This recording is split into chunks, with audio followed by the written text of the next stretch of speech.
société, des acteurs citoyens et responsables. En tout cas, c'est ce que j'espère. En tout cas, voilà, je voulais vraiment vous transmettre toute mon amitié et mes salutations pour tout le travail que vous réalisez. Et merci beaucoup, Bernard, de m'avoir invité ce matin.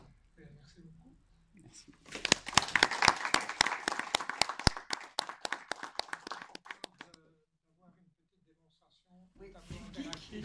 Oui. Oui, je le prends comme un compliment. Ah oui. Alors, donc dans le pôle de l'intégration des nouvelles technologies, on forme donc les enseignants à l'intégration du numérique de façon générale à travers différents médias, les tablettes et les tableaux interactifs. Alors, par rapport à la mutation, je veux dire, de la pédagogie, c'est éviter l'ex cathedra. Le danger par rapport au numérique, c'est ça aussi. Si je lance une vidéo et que je dis aux élèves d'être aussi passifs que si le professeur parle, on va avoir, je veux dire, un manque d'intérêt par rapport au numérique. Alors, le support change, mais les actions de base peuvent rester les mêmes. Je peux ouvrir un site internet et donc je peux commencer une annotation à l'intérieur même d'une page internet. Et c'est valable pour tout. Si j'ouvre un traitement de texte, je vais pouvoir ouvrir un document Word et commencer déjà à annoter, corriger, etc. La première plus-value, c'est le gain de temps. Gain de temps par rapport à la prise de notes, à la photocopie, au fait de faire copier les élèves, moi de ne plus utiliser ma craie pendant 5 minutes. Et ça peut aussi être un danger. On est dans une société où tout va très vite. Et donc ce côté zapping, de dire voilà, je projette, etc., il faut à chaque fois le maîtriser. On a parlé des scénarios pédagogiques tout à l'heure. On a un outil qui permet beaucoup de choses, mais qui doit être bien intégré. On a parlé des scénarios pédagogiques. Voilà typiquement le genre de choses. Ok, voilà ce que permet le logiciel. Comment vas-tu l'intégrer dans ton cours? Et puis on peut commencer à varier les supports. Si je parle de l'enseignant qui a ses cours classiques, nous on les aide à adapter leurs cours, mais de façon transitoire. On va commencer par le Word, parce que c'est du papier, parce que c'est le cours habituel, et puis il y a des phases d'adoption. Par exemple, commencer avec PowerPoint. C'est un outil qui existe depuis des années, mais se dire, tiens, je conçois mon cours non plus pour faire du papier, mais pour faire de l'écran, c'est la transition entre Word et PowerPoint. Et puis là, on va être dans la projection, l'intégration du multimédia, les images, les vidéos, et ainsi de suite. Petite devinette. Je pense que le machin est destiné à révolutionner notre système éducatif, et que dans quelques années, son usage dépassera largement, si pas entièrement, celui des manuels. Je dirais qu'en considérant la façon dont ils sont écrits aujourd'hui, on obtient par l'utilisation de ces derniers une efficacité de 2%. L'éducation du futur, comme je la pressens, soutenue par les ressources du machin, permettrait d'atteindre une efficacité de 100%. Alors le machin, on ne souffle pas. C'était Thomas Edison à propos du cinéma en 1922. Ça n'a rien révolutionné du tout. Et ici, ça va être la même chose. Le tableau interactif, les tablettes, le numérique, c'est un outil parmi d'autres. Si on ne change pas la manière de fonctionner, vous avez parlé de pédagogie active, c'est quelque chose qu'on doit avoir en tête quand on travaille avec les outils numériques. C'est l'action que l'élève fait.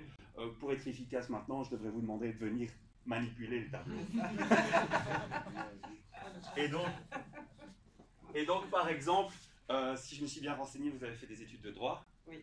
Et donc, on a des sites qui proposent des activités toutes faites. On parlait aussi de ne pas réinventer la roue. Hein. M. Andries disait qu'on doit donner des solutions pour que les professeurs n'aient pas tout recréé, toujours eux. Hein, on n'a pas le temps, etc. Donc ici, par exemple, j'ai trouvé une petite activité sur un cours de droit patrimonial ou droit extra-patrimonial. Et donc, à chaque fois, j'ai une mise en situation, 2 zones à l'écran, et l'étudiant doit venir placer la réponse dans la bonne zone. C'est une activité de tri, de classement, et on a comme ça une batterie d'exercices, ce qu'on appelle les invariants du tableau interactif. On a une batterie de consignes différentes par catégorie que l'on peut proposer. Ça va du quiz au questionnaire à choix multiples, en passant par des textes lacunaires, des pendus, enfin toutes des activités, mais qui intègrent la plus-value du tableau. La plus-value du tableau, par exemple, c'est de se dire, j'ai un document Word classique, mais je vais intégrer à l'intérieur de mon document Word des modèles 3D que je peux manipuler, qu'on peut voir dans tous les sens. Et là, effectivement, on se dit, ma pédagogie commence à changer, j'analyse des objets qui ne sont plus possibles de faire sur papier.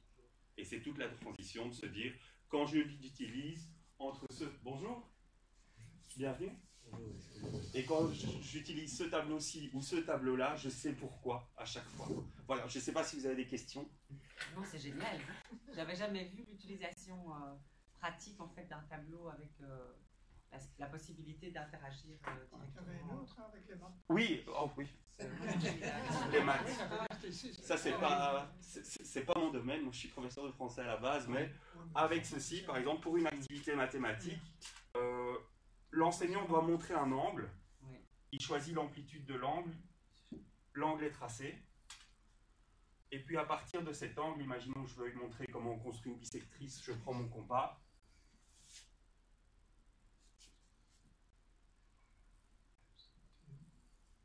Et hop. C'est génial. Pas une- Tu vois, maman était mauvaise.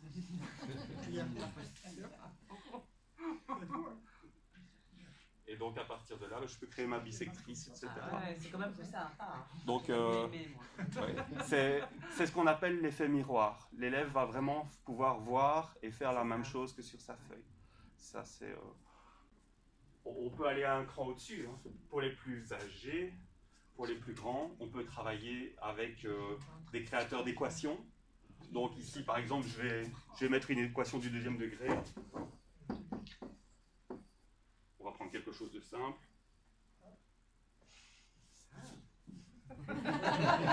Et directement, donc le graphisme se crée. Ah ouais. Qui est prof de maths ici? Qui est prof de maths? À vous. C'était simple, ça. Oh là là, oui. Voilà, donc ça c'est Bon, écoute, moi-même, pour la les simple, plus ça me âgés. Non, mais ce qui est intéressant, c'est que je vais faire la simulation. Ben oui, c'est ça. Agir sur un des paramètres et voir la déformation des courbes. Donc encore une fois, on a ce côté efficace, rapide, et je pense qu'il peut susciter l'intérêt. On est... Tout en étant que tu peux utiliser ton ordinateur, tu as préparé ton cours. C'est ça. Oui, c'est ça. Donc Ah tu ouais. peux jouer dans ton ordi, tu as préparé un Mais cours. c'est ça. Et ce que vous pouvez aussi faire, c'est partager votre cours avec vos élèves. oui. Par exemple, moi, ma fille est dans une école à pédagogie active à Marguerite Yourcenar. Et ils ont donc une application qui est la Smart School.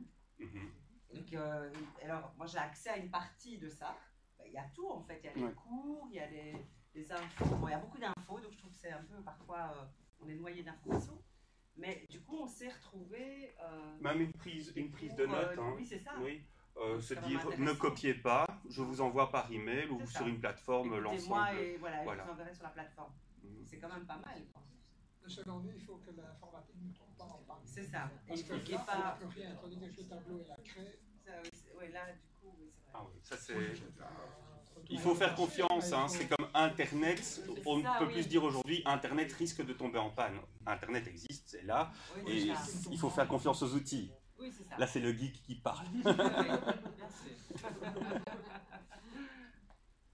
Voilà, quoi, mais C'est les super. profs, étant entendu qu'il faut bien entendu arriver à convaincre les profs, alors fournir d'abord du matériel, Oui, c'est ça. tout fait, comme dans les académies françaises, ils ont créé des cellules maintenant dans chaque académie Mhm. qui fabriquent des C'est outils ça. informatiques que le professeur peut charger, Mhm. et maintenant le ordinateur, Et avec le le travail interactif. Comme conclusion, je vous montrerai peut-être juste ici donc les différentes consignes que l'on peut donner à un élève qui est actif au tableau, Oui. de se dire on va faire des classements par paire, des exercices de regroupement, des classements sur un axe. Et donc vous voyez, il y a toute une série comme ça d'activités variées. Et si je vais plus loin dans la réflexion, c'est de se dire ici, maintenant, une fois que le professeur est aguerri à ce système-là, Oui. on peut ensuite transposer sur une classe de tablette. De se dire, ok, j'ai compris ce que je pouvais faire sur un écran géant avec un élève qui manipule, et bien la phase suivante, c'est de se dire, on fait plus ou moins le même genre de scénario pédagogique, mais sur une flotte de tablettes pour une classe entière, où on va pouvoir être plus actifs tous en même temps qu'un seul élève qui vient au tableau. Et ça, c'est l'étape suivante. Voilà. Félicitations. Bravo. En tout cas, c'est... Merci.